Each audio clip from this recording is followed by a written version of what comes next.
everybody. We are live on Google Hangouts. Welcome to the Midas Touch Book Club, a book where leading experts reveal their top secrets to winning big in business and in life. As I said in the past Google Hangouts, throughout the few weeks, you guys are going to be meeting the authors of the Midas Touch Book Club. Unfortunately, we were not able to get Joe Vitale to join us. I'm sure you understand he's a busy man. But today we will be talking about Joe Vitale's chapter, which is called The Secret Fewer People Know. Joining me is Joshua. Hello, Joshua. Hello. And I'm going to, okay, go. Say hello. Hello. There you go. And then we also have Ivano Sa, the Italian. Hello, everybody. And we have Miss Christopher Barrett. Hi, everyone. So let's start the ball, Joshua. Tell us, what did you see? What did you hear in this chapter?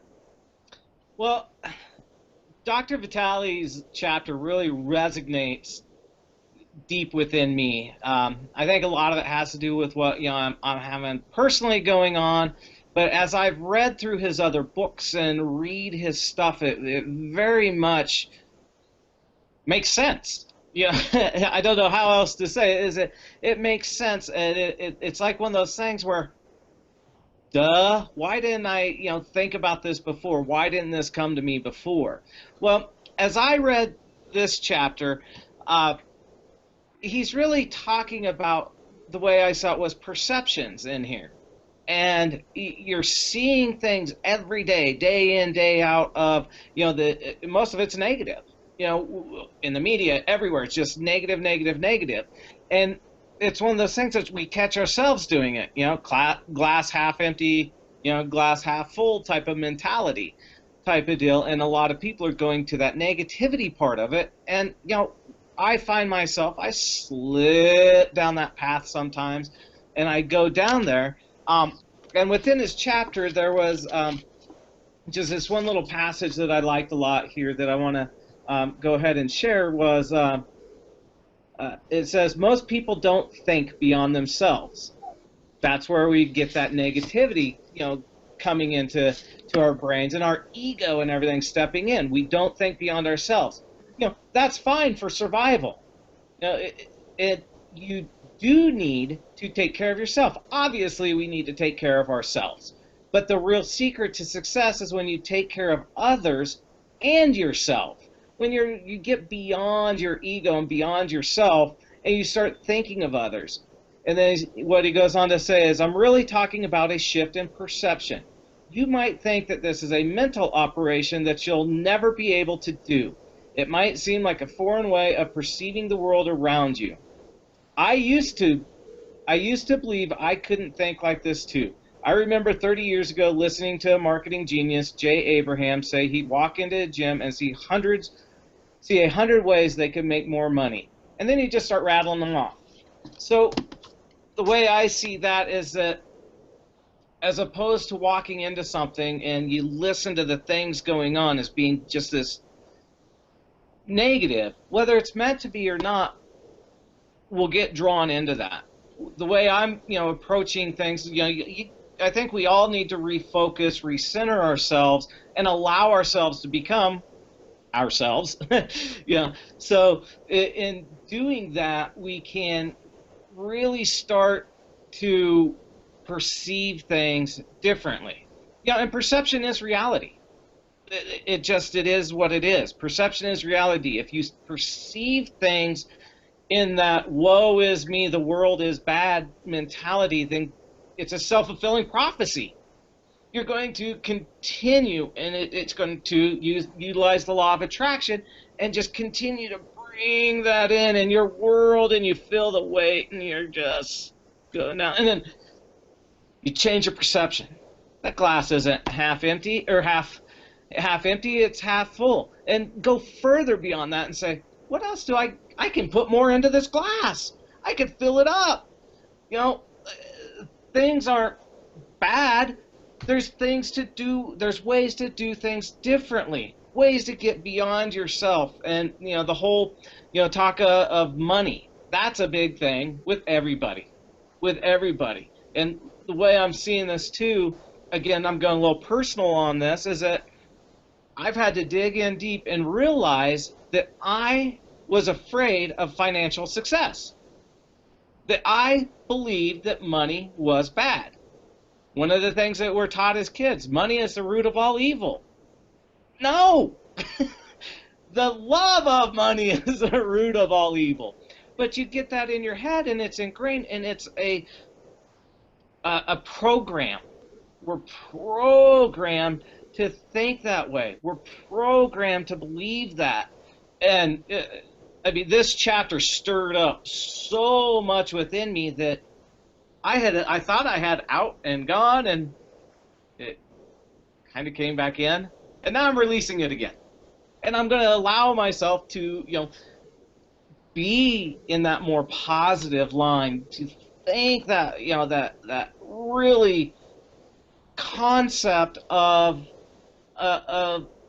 things aren't bad. Things are good. There's ways, everything we go through is for a reason. Everything that's happened has happened for a reason. And the other thing, too, is it's in the past. If it's in the past, it's in the past. What we have now is now. So, yeah, can you tell I'm a little passionate about this chapter? Because it did bring up so much within me. And it was like, oh, boy, whoa, hey. And I'll tell you, when I released it, it was this huge weight that I didn't even understand. I didn't realize I allowed it on me again. So it's a matter of I am reassessing, reprogramming, and just looking and seeing the beauty in everything. So, whew, there you go, Jasmine. I think that what I like in what you're saying is the word again, because I think that we think that once we got it, and it's never going to happen again. And then the thing is that no, it actually is going to happen again, and again, and again, and again, because we've been programmed like this. Like, I'm 25.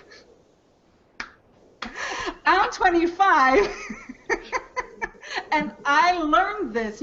I've been ingrained. I've been trained. I've been practicing this for years. So this new concept needs to, I need to continue practicing it. And sometimes when I'm in a low state of mind, I really don't want to practice it.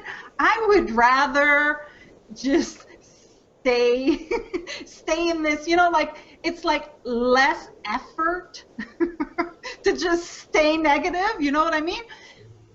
But then, thank goodness, I come back to the point and I say, oh yeah, I'm the one creating this. So, okay, get off it, Jazz. This is kind of like what's going on for me. So again and again, guys, we gotta practice. The more it happens is eventually, the more you practice, it will sink in and it becomes your first thought. Even when you're in lower mind, you're more conscious of the words and your reaction coming out because you have successfully reprogrammed your mind.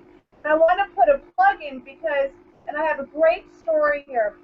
Joe, or Dr. Vitale, he has so many wonderful resources, and he has a fellow, Steve G. Jones, who he totally promotes. It's like his bro now, and he has all these great hypnotic, subliminal, all kinds of hypnotic sessions that you can download. So my entire download is like Joe's Music for the years, which has the hypnotic messages in it, Steve G. Jones, and I go to sleep with them every night. So my computer a month ago crashes, and I'm like, oh no, because when I have clients come, a lot of times I turn them on to this, and I say, go to their websites, buy these things, but I introduce them because I have them and I share them with my clients. So here I was thinking, just like in Joe's chapter, it wasn't just, oh, my computer, it was, oh my God, I use all this information to help so many people. But I said, this is terrible. And I took it to one computer place, and they called me and they said, we cannot retrieve your hard drive, it has crashed. And I'm thinking, I'm going to send Joe this sobbing email. Oh my goodness, I've lost all of these for like 10 years. I have so many.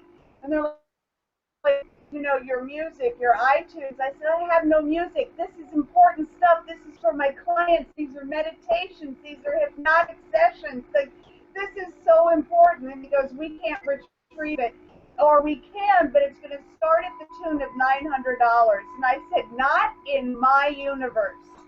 And I left. And as I was coming home, I was like, miracles surround me in every moment. And my car just turned.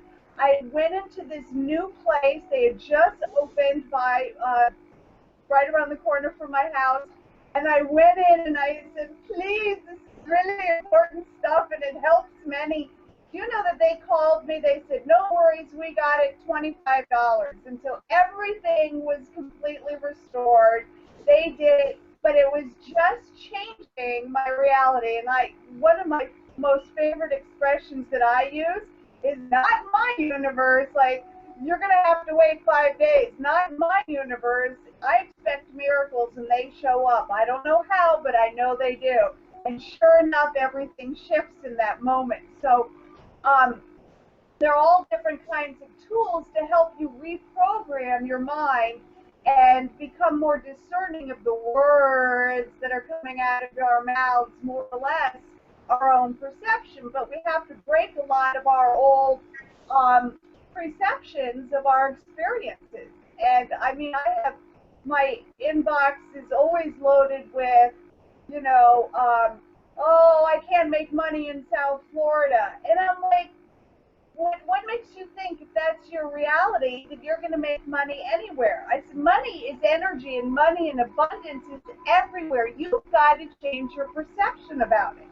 And once you're on your right path, and it feels good, and you've changed your attitude, everything totally starts rolling out in the more positive, and the universe totally shows up for us and supports us.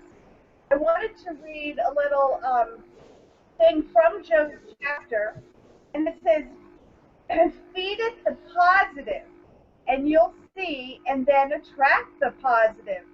You'll tune in to the abundance network in your own mind. You'll have a paradigm shift, a shift in your view of the world, and you'll see abundance where you didn't see it before. It's basic law of attraction at work. You attract what you expect and believe. Just change the channel in your mind, and as I say, yeah, baby, expect miracles. So there's my little input on it. I just got goosebumps everywhere too. So there we go. Yeah, we don't realize always what our words are doing to our lives. Like I'm just going to give an example that showed up as you were talking. Like last week I went to lunch with a girlfriend, and as I see her approaching, I'm thinking to myself, wow, she looks fabulous. This is my thought. And as she approaches, I tell her, you look fabulous, So I tell her this, and her reaction is, no, I'm fat. And I'm like, but why? Like, I understand that, she's basically throwing back at me that, you know, she's not being her word to herself because she's eating all of this crap. Like, she really wants to be eating well and she's not. So she's really just reflecting that as she's telling me this.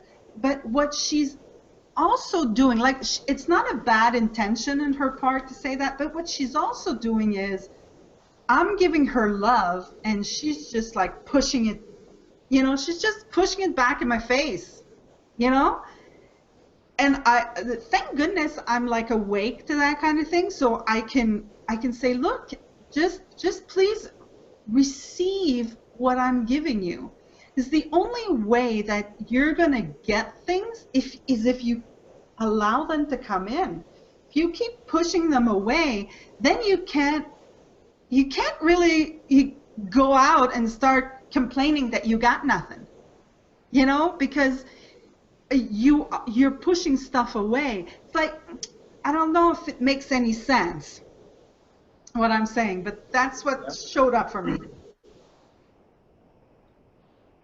Jasmine, I think you could have said anything to her and she would have done the exact same thing. Hey, those are great shoes. Wow, what a beautiful day. And it's part of that programming, I think, that we were talking about, and that, you know, it's always like defensive. Wait a minute. Why are you saying something nice to me? You know, type of thing. So that goes to our perception of the world, I believe. You know, the programming that's just gone through our minds and, you know, created those, you know, synapses and everything that put you on the defensive no matter what. And I do think that there's some self-loathing or whatever you want to call it in that. But, you know, it's you did the absolute right thing. You're like, wait, hold on. No. Take a compliment. I mean it with love. This is love. Yeah. That's your ego reacting to someone who wants to change the way it has been programmed, because he likes to stay in his world, you know, where it feels safe. So if you try to change that programming, then the ego reacts.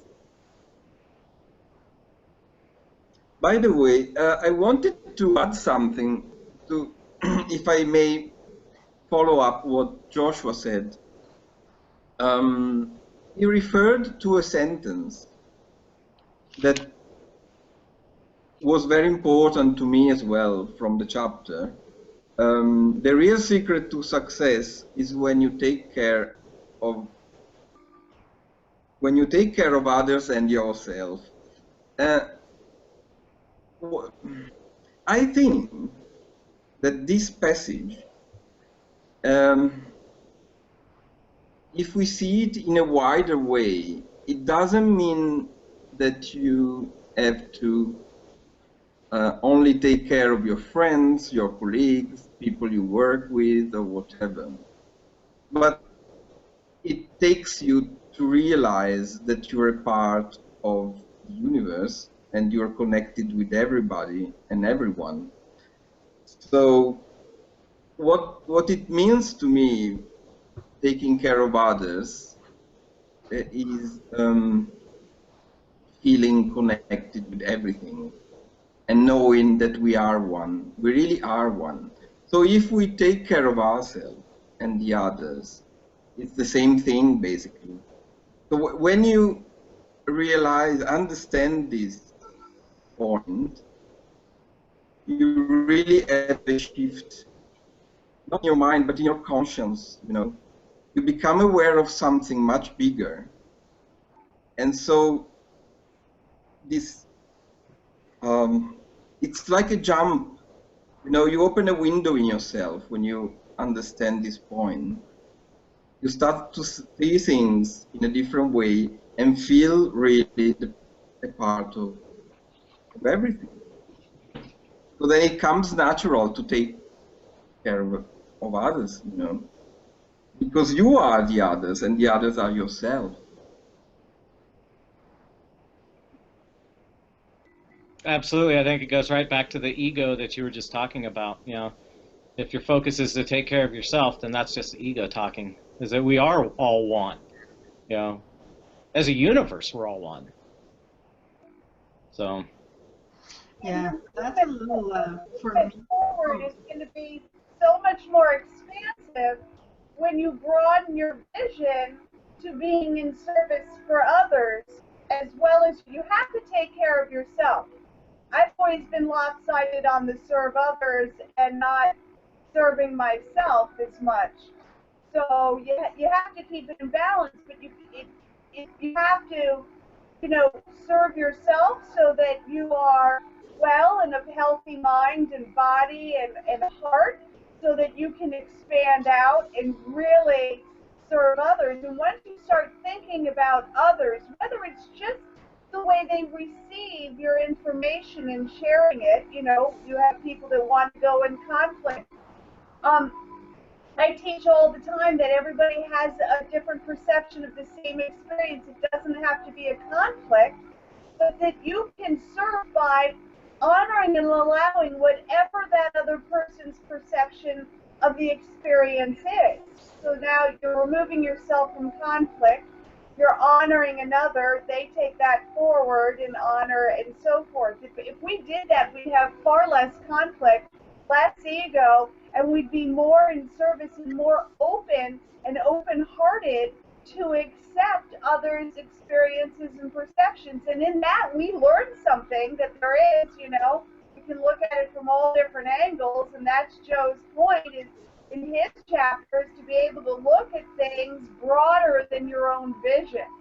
And then that would encompass serving others, and when you are, whatever others is to you, whether it's a small community or a larger, broader service, then you get excited, and then what happens is you get inspired, and because you're in alignment with serving others, it starts to roll and domino and get more exciting, and sure, the abundance starts showing up for you, but the real joy is to see how it is serving others, how it's expanding others. It's a delight. And that inspiration and joy are great places to be able to create and manifest more from. You say it very well. You say it very well in your chapter, Christopher, when you say that we are all one. So when you do something to yourself or into yourself, do it to others, Exactly. I'm trying to teach teenagers this now. Wow.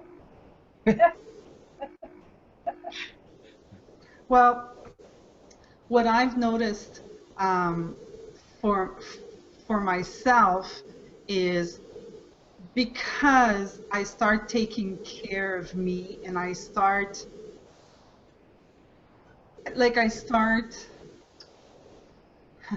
don't know how to verbalize it, but because I'm taking care of me, then I can take care of others. Like I've noticed that there are things that I don't take care of me about, and so I certainly can't take care of others about it. Like I don't know what an example to give. I can only give an example of the stuff that I do. Like one of the things that I do is I sleep 8 hours. I have to sleep my 8 hours.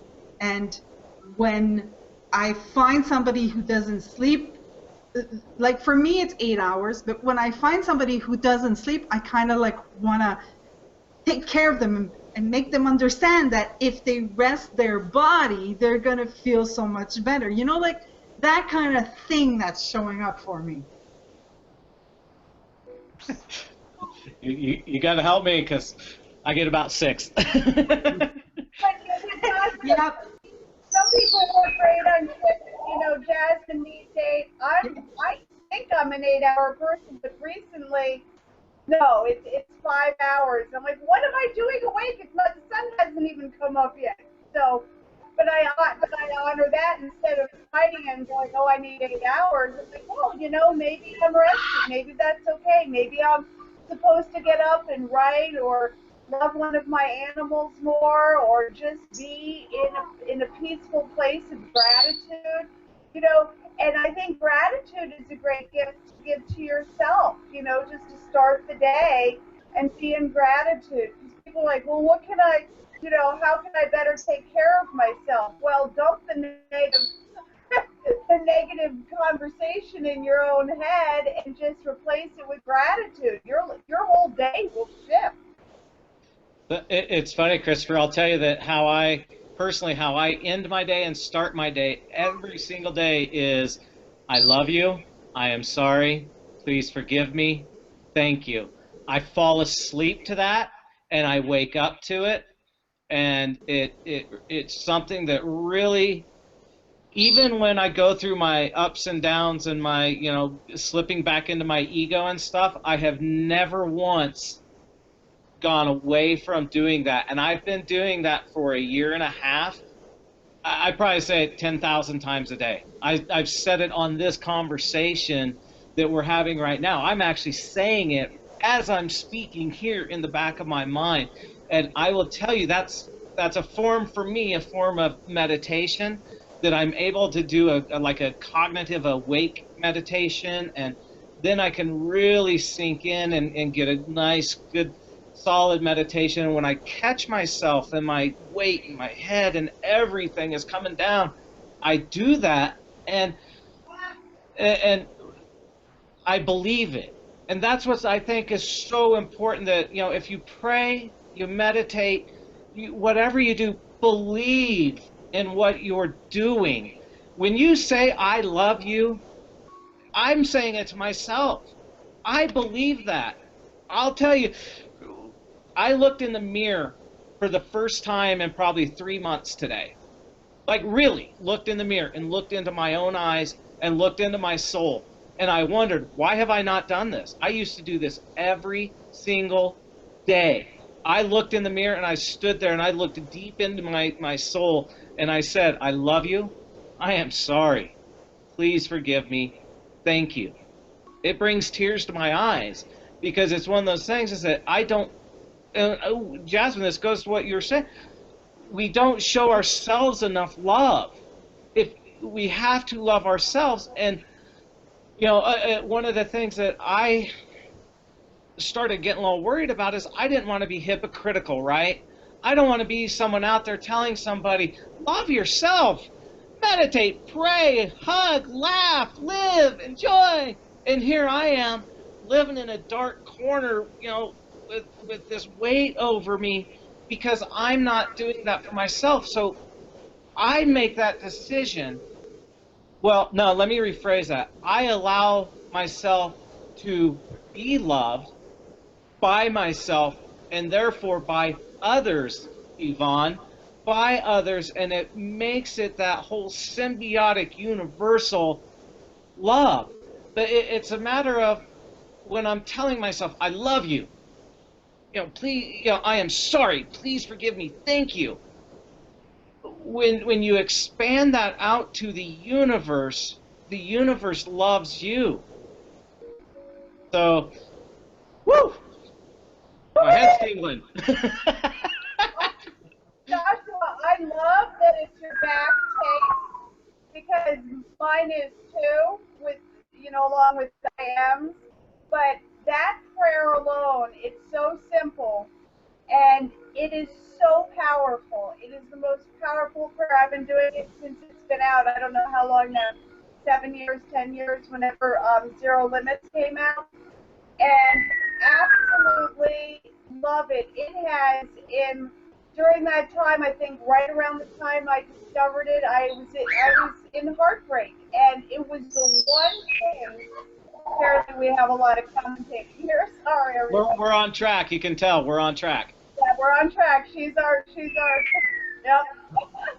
But it was the one thing that really shifted everything. Yep. And when you really do it, just like you were saying, Joshua, looking and saying, I love you. You know, I'm sorry I forgot to love you yesterday. Please forgive me. You know, thank you for waking up and listening to yourself. And it's so powerful. And that's the brain changer and the think too the beauty behind that prayer too is that it applies everywhere. Like I'm saying it to Ivan, and I'm saying it to Jasmine, and I'm saying it to you, Christopher, and I'm saying it to JP, and I'm saying it to Joe, and I'm saying it to my mom and my kids and my dad and stuff, is that it's one of those things, and one of the most powerful, I know we're off topic of the Midas Touch, but on Zero Limits, probably the most powerful thing I saw in there about that prayer was that it doesn't have to be directed towards anyone. Just Joshua, start saying it. Joshua, maybe not everybody is familiar with that. Can you tell briefly what it is and how it works? Well, it is from the book, like Christopher said, Zero Limits, and it was it's Ho'oponopono, and it's a prayer. I don't want to get too deep into it because I don't want to misrepresent it in any way, but really, it's a prayer you just say to yourself, and it's something that it's very like you said, Christopher. It's very, very simple. I love you. I love you. First and foremost, you're saying that to yourself. You're saying that to yourself, and you believe that you're saying it. That's why it's what I find very, very powerful with this prayer is standing in front of the mirror, looking into my eyes, and I say, I love you. I am sorry. And, you know, you're not saying that, oh, I'm a sorry person. No, no, no, no. You're saying, look, I'm sorry I didn't, like Christopher said, I'm sorry I didn't love you as much as I should have yesterday. You know, or something along those lines. But you're allowing those things that have been weighing on you to leave, to go away. Please forgive me. Oh my gosh, I made a mistake. Oh no, please forgive me. You're asking yourself to forgive yourself. And that right there, if you get behind that, weight lifts. It's gone. And then, of course, thank you. And it's thank you for loving me. Thank you for allowing me to love others. Thank you for being part of this universe. Thank you, clean water. Thank you. You know, I actually say this prayer to the water coming out of the shower when I take a shower. I say that prayer to each drop, and I visualize. Joshua, on that, I have to share this story because it kind of goes in alignment with his chapter. My hot water heater had blown up, and the whole thing was a mess. We couldn't put a new one in because the room was rotted where it was in. So I went months without hot water in winter. All right, so I am every day getting in a really like chilled shower, and I'm going, I'm so grateful for the water. You know, I've spent a lot of time in the Amazon where I was bathing in the actual Amazon basin. So I was grateful for water. You know, where a lot of people, their programming could be, oh, it's cold and I don't have hot water. I was just in that. I am so grateful for my water, for running water. And then it's so much fun when you start doing that because you're like, I'm so grateful for my faucet. I'm so grateful for, you know, the tile. I'm so grateful that I actually have a bathroom, you know, that I have shampoo in the shower. And what's really fun is when you start with the gratitude, that helps reprogram you because you go more into the positive. Yeah. I'll tell you, it's changed my life. I mean, going through here, and you know, and Dr. Joe Vitale has shown me. He has shown a way that has allowed my life to become who I am. Capital I, capital A, capital M. I am. Has shown me, has allowed me to come through that, and it I was the most pessimistic person in the world. I mean, it was not who I was, right? Like I was never I am. I was always who I thought I was supposed to be. And I think that does go back to Joe's chapter here too, is on perception and programming and reprogramming and getting to that point.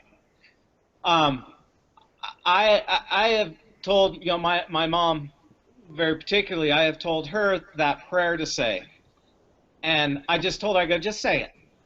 Like I was told, don't give her any other reasons behind it, nothing like that. Just have her say those prayers every day, every day, every day. And she's seen some miracles happen in her life. She's seen those changes, you know, that have happened. It is like a mantra that if you keep repeating it, it really goes deep inside yourself. You can feel it, Well, and it changes your day. Yeah. And it expands. It gets outside of you. Well, And what I do, if I'm triggered, instantly that just starts going off, and then I add the tapping, you know, emotional freedom technique to it, and I don't care where I am. People are like, oh, it's stupid, and I'm like, what is your way working for you? So I'll be out in public just tapping and saying, I love you, I am sorry, looking around, please, thank you, please forgive me. And I'm in Home Depot with my partner, and I'm tapping and saying the prayer, and he's like, what did I do wrong? He's like, why are you tapping and saying that prayer? And I said, it's not you, baby, it's me. It's something going on in me, and I'm clearing it. I'm cleaning house. yeah. Yeah, well, and that's exactly it. It's cleaning house. It's cleaning the clutter from your mind. And the whole part of, if you put up a block and try not to, well, this is bad, I got to clear it, I got to not think about it. All you're doing is trapping it in here. You just got to allow it to go. Allow it. Thank you. Hey, thanks, water bill, for coming up in my mind. Great. I'll see you later. And allow it to go away. And, you know, there's things that, you know, that we can all do individually for the collective whole of the universe is, you know, love yourself. And by loving yourself, it loves others. It's just this automatic, just oozes.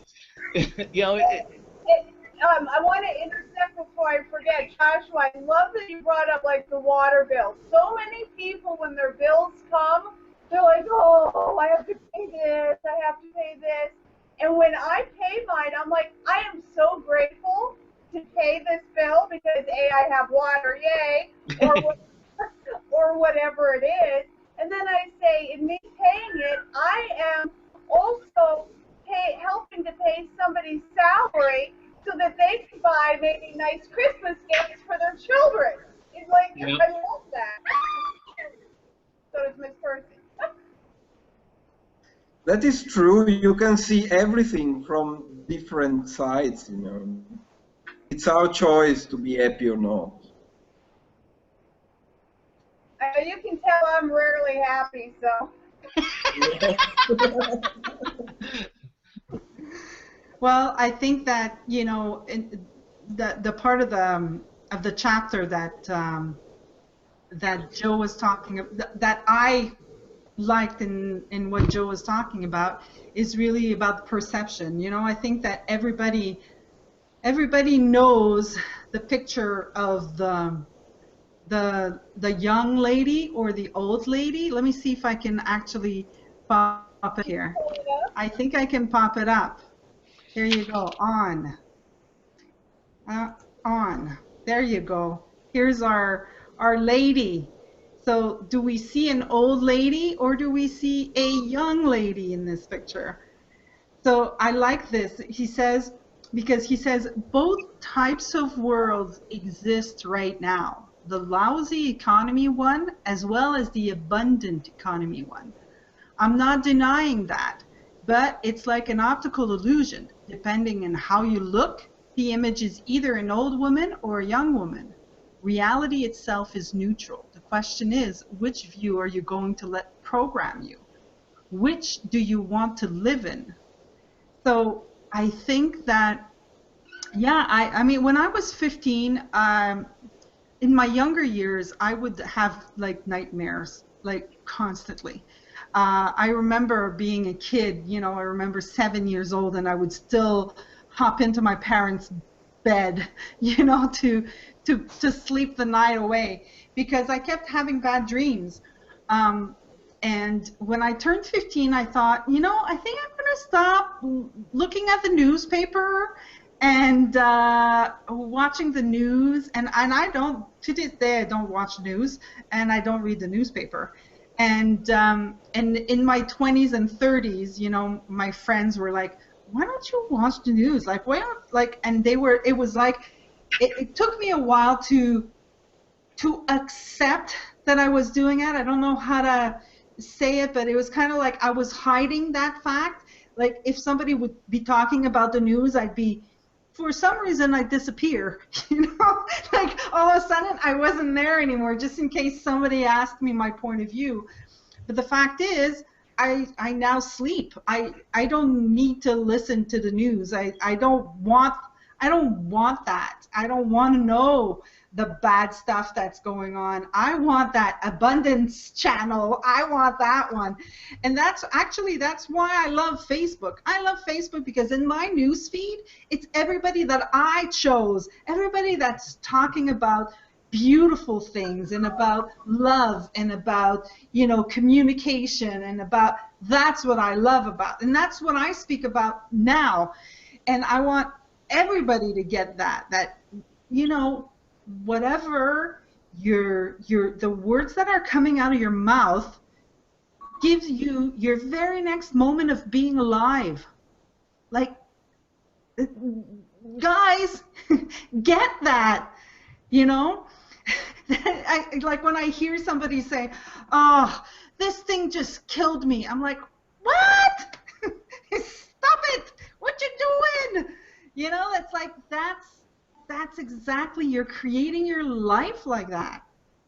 And really, I love that part, you know, like I'm a businesswoman and all I hear everywhere is, oh, we're in a recession, you know, and I'm like, stop saying that, shush, you know, we're not in a recession, things are going great, you know, and they're like, yeah, but Jasmine, it says it everywhere in the world, everybody's saying it. Well, yeah, but it's not because everybody's saying it that it's true. You know, it's like you can agree with them or you can disagree with them. You agree with them, you choose to live in a world that, you know, is going to hell. And if you don't, then you choose to live in a world where you're happy and you're abundant and you're, you know. So, sorry, my turn to be passionate, Joshua. Never apologize. So awesome. You know, people that like to watch the news, a great way. I watch the news every once in a while just to monitor what's kind of going on in the world. But when I do, I love you. I am sorry. Please forgive me. Thank you. I do the same thing. That's funny. Yeah, from another mother. It's part of our world. I grew up in a house where we used to watch the news 24 hours a day and bring home 1 or 2 newspapers, and really every news we had to watch it. While we were eating, we had the news on. And when I moved from my house, at a certain point I decided to stop watching the news because I could feel all the bad vibrations, you know, energy that was coming from the news. And my life, it's one of the things that has changed my life, you know, not watching the news, choosing which articles you read on the newspaper. Newspaper is better because you can choose what to read, despite the fact that they put, you know, the big titles with the bad news, the crime, war, and whatever. But you can choose. I immediately go to the, you know, entertainment page or culture or whatever, and stopping to watch the news has been a big step, because I was used to. It was like really a programming, you know. When I came home from work, I had to switch on the TV and watch the news. But you can live without it. It's very simple. It's Yeah. not hard. You can live without the news. And you know everything because your friends tell you, or you read in internet or Facebook, and it's Or you so just much don't need to better. know. Yes. What did you say, Joshua? I didn't hear. I said, or you just don't need to know. I mean, that's the whole thing. Is that news is? I don't know what it's like in Italy or in Canada, but I'm assuming it's fairly similar. Is that news is more entertainment and that programming for an agenda, as opposed to actually news. You know, so that's the big reason I have personally got away from it is, the I'm very selective on what I do watch on TV, what I choose to go into my mind, because I do believe there's a lot of the, I don't want to be conspiracy theorist type thing, but that programming and the subliminal type of things that are put into every one of those articles or every one of those broadcasts. I mean, we can Joe Vitale, perfect example. You look at his website and the way it's set up is done on a subliminal level. There's things in there that he'll talk about it, and he talks about how his websites are designed to be on that subliminal level to create those positive vibrations and stuff as you're looking at his site itself. So you have the other end too, right? You have the end of the mainstream, media that's doing the opposite because they want you to live in that fear. They want you to continue to buy in on the program, just like Joe said in his chapter. So it's a choice you can make. Now when I do see stuff like that, just like Christopher said, I will say, the prayer for it. I will say, because now that I have seen it and it's entered into my consciousness and subconsciousness, it is part of my world. It's part of all of our world. And I have the ability to help clean that. I have the ability to help eliminate those negative things going on. And one last example I'll give, I love this story of what I did, is that the ability that you have, and I may have shared this before, but the ability that you have is amazing. I was walking through Denver International Airport, big airport, a lot of people going through, and I said I love you and meant it. Looked at every single person and said I love you to them, to myself, and I looked at like the back of their heads or whatever, and there's people everywhere, and I love you, I love you, I love you, I love you, I love you, I love you. The interesting thing that started happening was people started turning around and smiling right at me, looking me right in the eyes and smiling. I didn't know these people. Some of them were up to 20 meters away. So being able to, your ability to love is huge. Think of that situation. You create your own world, Joshua. So if you give love, you're surrounded by love. We create everything that surrounds us. Yeah, my favorite saying is, if you want to feel love, give love. Yeah. Well, I believe the world's changed. No, I don't believe it. It is. I see it every day. The world is changing. People are becoming more positive, and it's because of people are becoming more aware. I think is the actual real way to put it. Is that we're becoming more aware. We're starting to vibrate at a higher level, and a lot of it is I see it in my children. Oh my gosh, the light illuminates from them, literally. Yes. I see it all around me. I see it in, the plants, and I can, you see it everywhere if you allow yourself to. And so. Yes. Yes, it is true. It is also true that you probably have had this shift in your consciousness, So you see things differently. You see them as they are, as they really are. Yeah. Now. Yeah, that's funny, Yvonne. I had that same thought. I was like, yeah, is the world changing or have I changed? Kind of thing, you know? It's kind of like, was it always like that? Like, Jasmine, it's both. yeah. It is both. You're part of this world. And you've changed. So as you have changed, the world has changed. And yeah, we may feel like, okay, I'm one out of 8 billion people, but no, that's not true. I mean, we are so symbiotic related with everything from the earth to the air to the water to people to everything, that as one of us changes,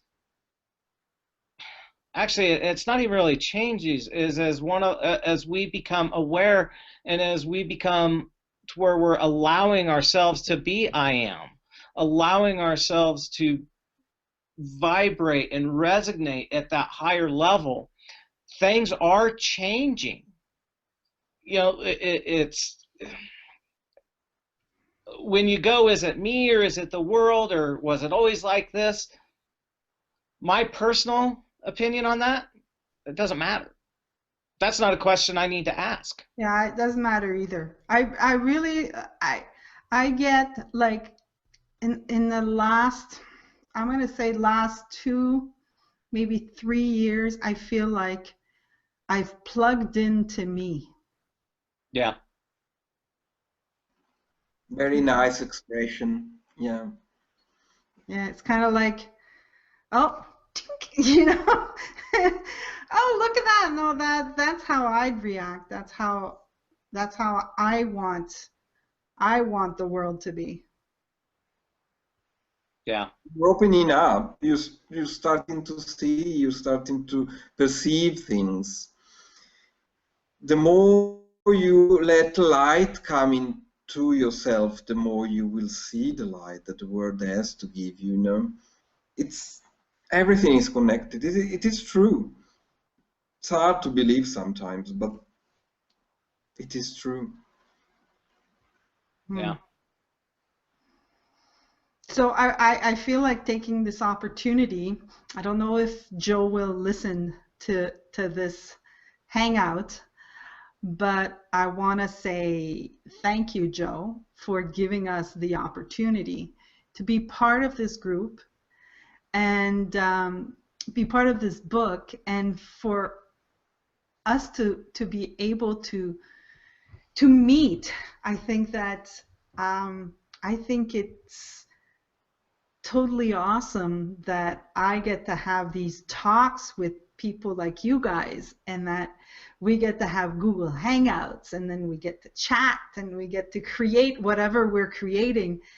I think is awesome, and I believe we are changing the world, Jasmine, for what we can.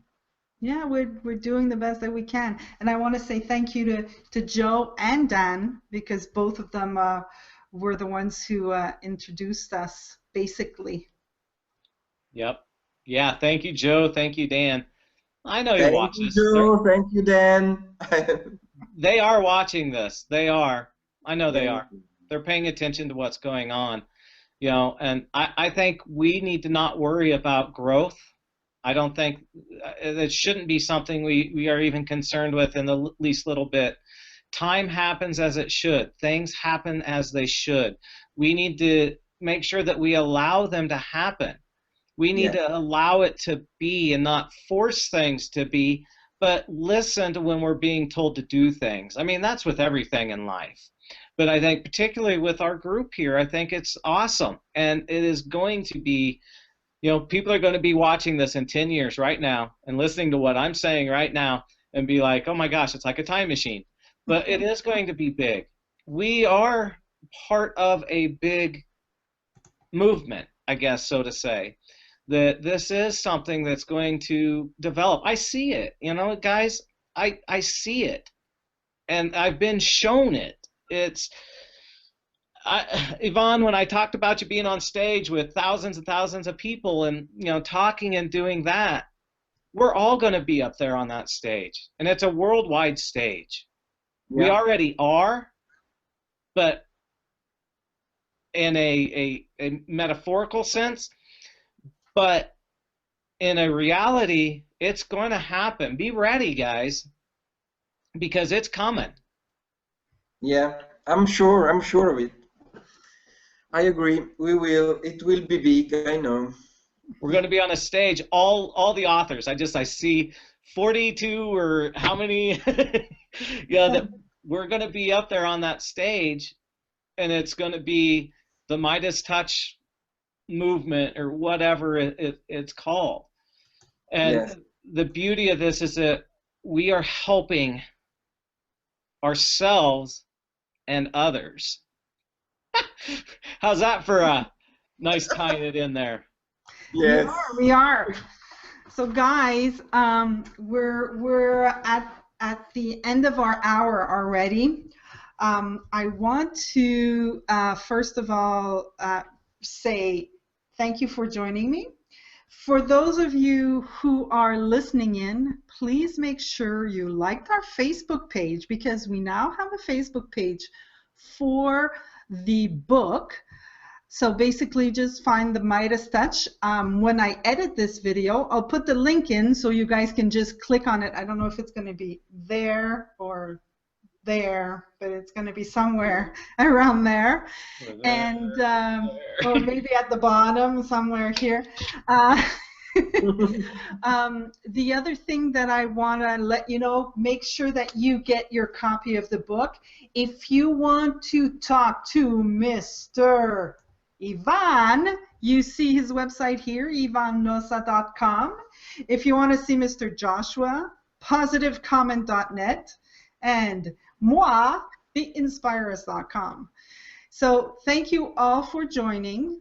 Have a fabulous day. We are back next week on the 19th and the 20th. On the 19th, we will be with Joshua. Joshua, we will talk to you about you. And on Tuesday, we'll talk to JP Baudouin, who was supposed to be with us today. He couldn't be with us. I don't know what happened. But hey, such is life. And Christopher had probably some technical difficulties. So Christopher, thank you for meeting us. And that's it. Guys who are here, if you can stay online, I'm going to go offline, but I'd like to talk to you off camera. Yeah. So bye, everybody. And thank you, Jasmine, for being the perfect host, Oh, thank you. Yes, absolutely. You are awesome. Thank you so much.